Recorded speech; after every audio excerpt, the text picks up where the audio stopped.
chapter 5, verse 1 through 20. We're going to be going through Matthew, chapter 5, verses 1 through 20. I invite you to hear these words as they are written, as they are shared.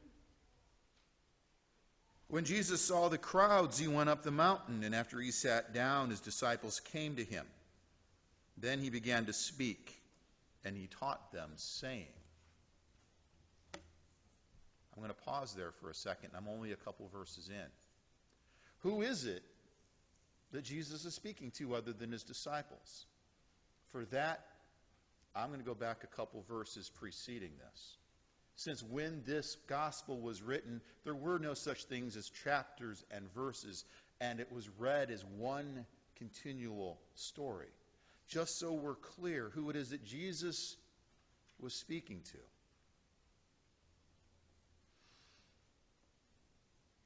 So his fame spread throughout all Syria, and they brought to him all of the sick, those who were afflicted with various diseases and pains, demoniacs, epileptics, and paralytics, and he cured them.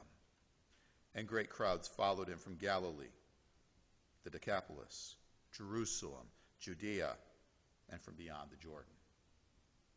So you've got this crowd of people, those who have been healed, and I suppose some that are still hurting, as well as Jesus' disciples.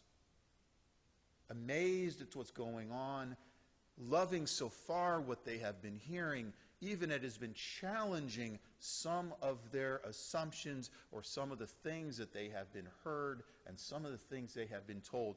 This is the crowd that has gathered, that is following Jesus. Now let me begin again. When Jesus saw the crowds, he went up the mountain, and after he sat down, his disciples came to him. And then he began to speak, and he taught them, saying, Blessed are the poor in spirit, for theirs is the kingdom of heaven. Blessed are those who mourn, for they will be comforted. Blessed are the meek, for they will inherit the earth.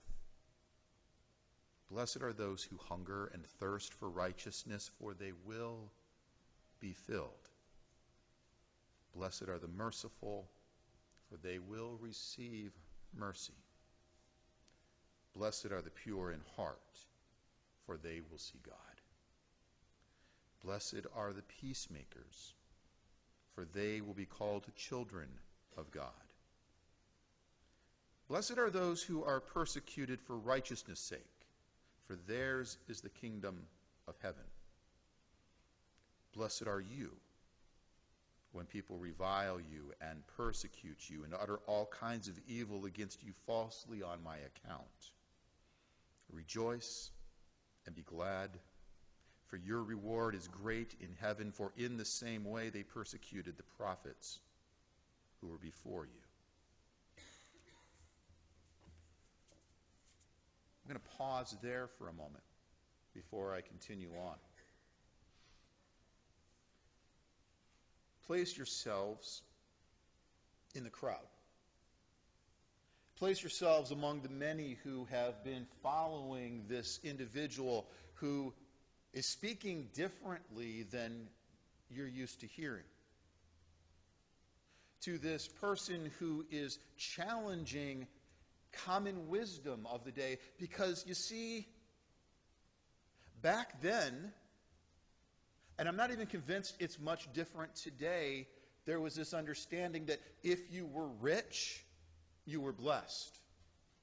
If you had power and privilege and prestige, you were blessed. If you were free of any afflictions, health or otherwise, you were blessed. It was a fact that you couldn't even come in and worship in the holy places if you were diseased or hurting in some way, because you were seen as unclean and therefore not worthy, and you needed first to be made right before you could worship and be part of sacred community. Jesus here, again, put yourself in that crowd, is flipping that almost on us here. He's looking around a crowd of people who, for whatever reason, I imagine, have felt lonely, isolated, left out, on the margins, pushed aside, who are hurting, who are sad, for who many life hasn't made sense either forever or lately. And Jesus turns around and tells them, you are blessed.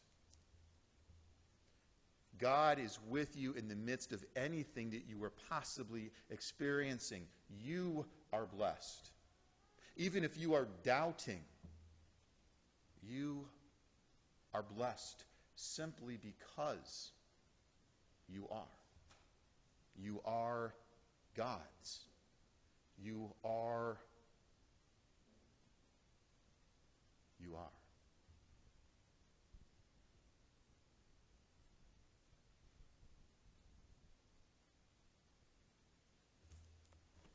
You are what? Not only blessed, Jesus continues, as we find in this passage, you are the salt of the earth. But if salt has lost its taste, how can its saltiness be restored? It is no longer good for anything, but is thrown out and trampled underfoot. You are the light of the world. A city built on a hill cannot be hid. No one, after lighting a lamp, puts it under the bushel basket, but on the lampstand, and it gives light to all in the house. In the same way, let your light shine before others, so that they may see your good works and give glory to your Father in heaven.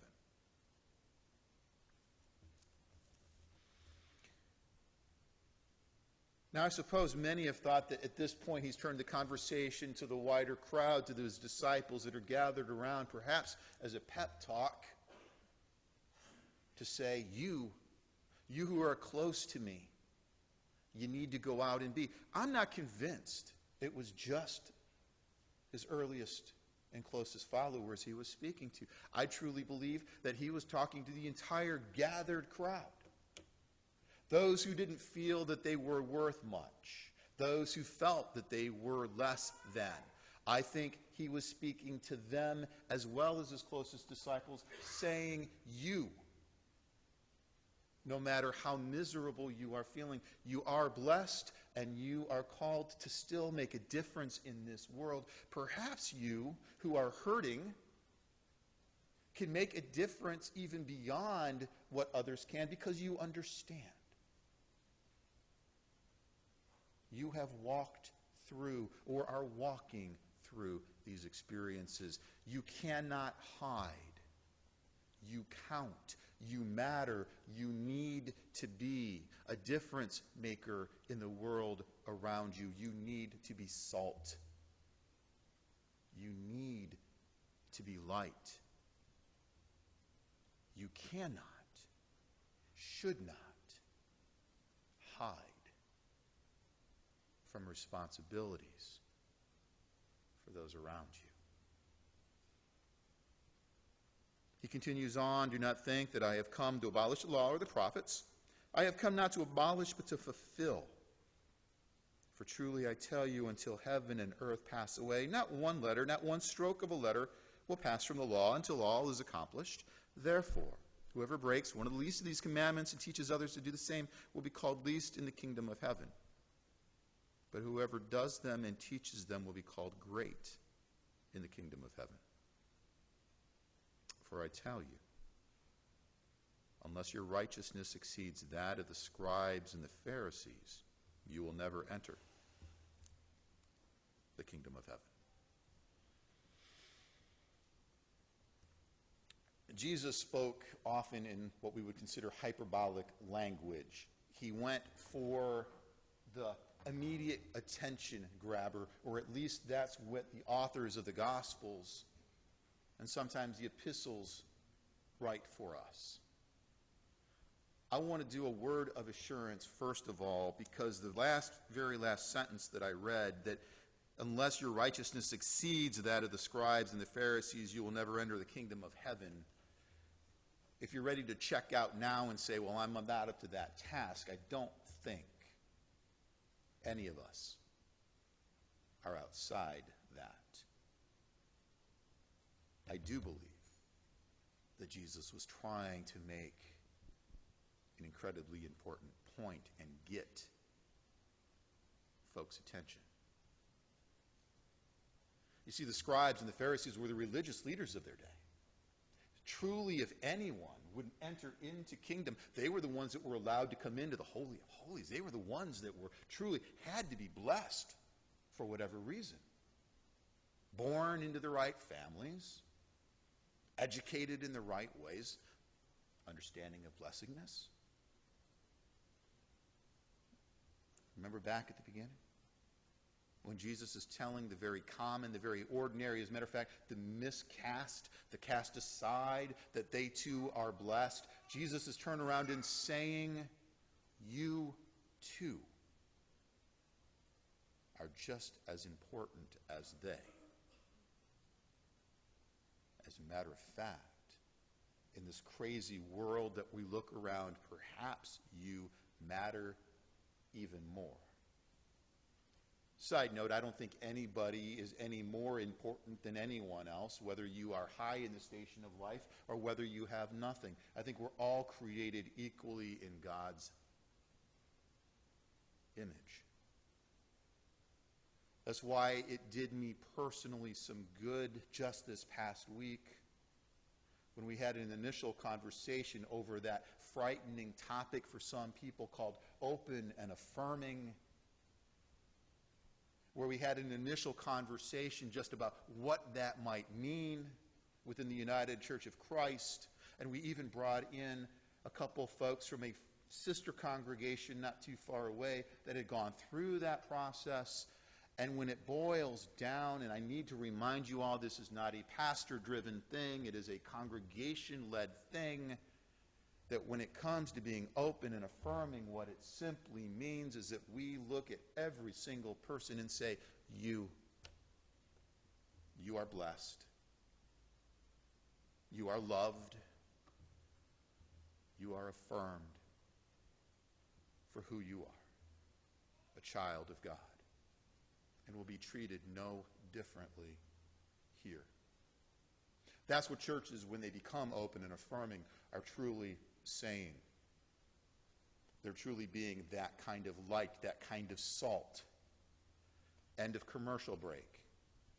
Because it's not just about whether it's open and affirming, it's about how we lead our lives no matter what topic it is, no matter what circumstance it is, no matter what challenge it is. We cannot back down. We cannot think that we are not important enough to make a difference, no matter what we have faced or what we are facing. For we are blessed. We are called to be light. We are called to be salt. Perhaps it's me, but I know the world was pretty crazy a couple thousand years ago as Jesus was teaching his earliest disciples. And perhaps in some ways the world has gotten better, but I look around the world and I still see an awful lot of craziness. I still see an awful lot of hatred. I still see an awful lot of people on the outside looking in who don't believe they should be loved, don't feel they are lovable, that feel they belong on the outside. At the end of this worship service, we go downstairs. It's warmer down there, by the way, in addition to food and beverage.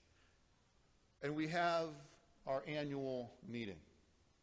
And we'll look at budgets and we will look at reports. And if that's all we do and we turn around and say, yes, okay, fine, I want to go home. Oh, there's no game on until later. If we simply just pass things because we've always passed them, but we don't begin asking ourselves who we are called to be as a church, that light, that salt into the community around us, into the lives that we encounter, I'm going to get in trouble right now with the moderators, and probably a lot of you.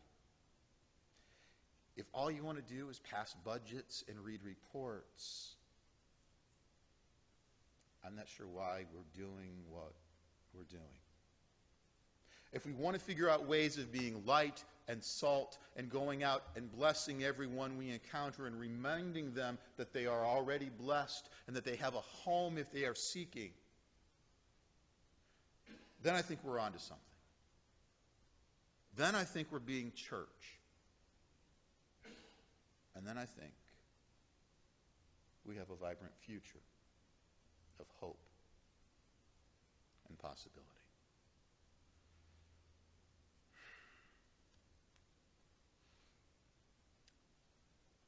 Blessed are you. And I just skipped right through, so excited to say all that, as I'm looking at the script, as I'm looking at the bulletin. You have a children's message you want to give? No, you did good. You remember earlier when I said I was feeling so comfortable, I was finally getting into the rhythm of things here? I just blew that right out of the water in one fell swoop.